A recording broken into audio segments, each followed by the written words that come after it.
اعوذ باللہ من الشیطان الرجیم بسم اللہ الرحمن الرحیم رب اشرح لی صدری ویسر لی امری واحلل عقدۃ من لسانی یفقہوا قولی رب زدنی علما اللہم فقہنا فی الدین آمین اللہم صلی علی محمد وعلی آل محمد۔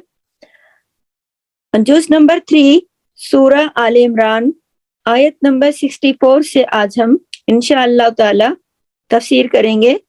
آیت نمبر 64 میں قل کہہ دیجئے یا اہل الکتاب اے اہل کتاب تعالو آؤ الی کلمۃ ایک کلمے کی طرف سوائم جو برابر ہے بیننا ہمارے درمیان و بینکم اور تمہارے درمیان اللہ کہ نہ نعبد ہم عبادت کریں الا مگر اللہ کی ولا نشرکا اور نہ ہم شریک کریں بھی اس کے ساتھ شیئا کسی چیز کو ولا یتخذا اور نہ بنائے بعدنا بعض ہمارا بعدن بعض کو اربابم مختلف رب من دون اللہ سوائے اللہ کے فَإِن تَوَلَّوْا پھر اگر وہ منہ پھیر جائیں فَقُولُوا اشْهَدُوا تو کہہ دو گواہ رہو بِأَنَّا کہ بے شک ہم تو مسلمان یعنی فرما بردار ہیں۔ تو آپ دیکھیے کہ آیت نمبر 64 میں یعنی 64 میں فرمایا یہ جا رہا ہے، اللہ پاک فرما رہے ہیں کہ اے اہل پہلے یہاں پہ لفظ کل آیا ہے۔ کل کا مطلب کیا ہے کہ یعنی نبی کریم صلی اللہ علیہ وسلم کو تاکید کی جا رہی ہے کہ آپ کہہ دیجئے۔ نبی کریم سے کہا جا رہا ہے کہ آپ کو مطلب نبی کریم کو تاکید کی جا رہی ہے کہ آپ یہ بات اہل کتاب سے کہہ دیجئے۔ تو کون سی بات کہنی ہے اہل کتاب سے کہ اے اہل کتاب یعنی یا اہل الکتاب تعالو آؤ ایک کلمے کی طرف، کلمہ کیا بلندی کی طرف، یعنی کچھ میں درجات کی بلندی کی بات بھی ہوتی ہے نا۔ تو جیسے کہ میں نے پہلے بھی آپ لوگوں سے ذکر کیا ہے کہ جب اللہ تعالیٰ اہل ایمان کو مخاطب کر کے کوئی بات کہتے ہیں تو اس سے مراد بھی یہی ہوتی ہے کہ بات کوئی بہت زیادہ اہم بات ہے جس کو سننا چاہیے، جس پر عمل کرنا بہت ضروری ہے۔ اسی طرح جب نبی پاک صلی اللہ علیہ وسلم کو مخاطب کر کے بھی کوئی بات کہی جاتی ہے تو اس سے یہ بھی پتہ چلتا ہے کہ یہ بات بھی بہت زیادہ اہم ہے، اور اس سے یہ مطلب اس کو آگے پہنچانے کے لیے نبی کریم کو اللہ تعالیٰ کہہ رہے ہیں۔ یعنی نبی کریم کوئی بھی بات اپنے پاس سے نہیں کہہ رہے بلکہ اللہ تعالیٰ ان کو کہہ رہے ہیں کہ آپ آگے پہنچائیے۔ اس سے قرآن پاک کی صداقت کا بھی علم ہوتا ہے کہ قرآن پاک اللہ کا کلام ہے، کسی بندے کا نہیں۔ کیونکہ دیکھیں شروع میں ہی اللہ نے کہہ دیا کل، تو جب کوئی بندہ خود بات کر رہا ہوتا ہے وہ تھوڑی کہتا ہے کہ کہہ دیجیے، وہ تو جو بات کہنی ہوتی ہے سیدھی سیدھی کہہ دیتا ہے۔ تو چونکہ یہ اللہ کا کلام ہے تو بارہا اس میں نبی پاک صلی اللہ علیہ وسلم کو کہا گیا کہ آپ نے یہ پیغام آگے پہنچانا ہے، کیونکہ یہ اہم پیغام ہے، تبلیغ کا پیغام ہے، آگے دینا ہے۔ تو اب یہاں سے بات شروع ہو رہی ہے کہ یا اہل الکتاب اے اہل کتاب۔ اہل کتاب کون تھے؟ یہود تھے، نصارہ تھے، ان کو پہلے سے کتابیں ملی ہوئی تھی، اللہ کی کتابیں۔ تو اب یہاں پہ آسمانی کتابوں کی صداقت کی بھی بات پتہ چلتی ہے کہ جو اب اللہ تعالیٰ نبی کریم سے فرما رہے ہیں کہ آپ ان اہل کتاب سے، اہل کتاب کون ہے؟ یہ جو یہود ہیں، یہ جو نصارہ ہیں، آپ ان سے کہہ دیجئے کہ آپ لوگ آئیں، مطلب یہود و نصارہ سے آپ کہیں کہ آؤ، تعالو کا مطلب ہے آؤ ایک کلمے کی طرف، ایک بات کی طرف۔ اور اس بات سے مراد کیا ہے؟ کلمہ توحید۔ یہ کس کلمے کی بات ہو رہی؟ کلمہ توحید، یعنی توحید کے پیغام کی طرف۔ اور آپ دیکھیے کہ حقیقت یہ ہے کہ اللہ نے دنیا میں جتنے بھی نبی بھیجے، رسول بھیجے، ان سب کی آمد کا مقصد جو تھا وہ یہی تھا، ایک ہی جو مشترک پیغام تھا وہ یہی پیغام تھا، پیغام توحید۔ سب پیغمبروں کی تمام تعلیم، لارے اپنا بند کر لیں مائک بیٹا، تو سب پیغمبروں کی جو تعلیم تھی، تعلیم یہی تھی کہ اللہ کو پہچانا جائے اور اللہ تعالیٰ کو ایک مانا جائے۔ اور جیسا کہ یہاں پر اللہ تعالیٰ نے فرمایا نا تعالو کہ آؤ اس بات کی طرف جس بات سے تمہارے درجات بلند ہوں گے اور جو بات تمہیں عزت بخشے گی۔ اور وہ کوئی نئی بات نہیں ہے بلکہ کیا کہا گیا؟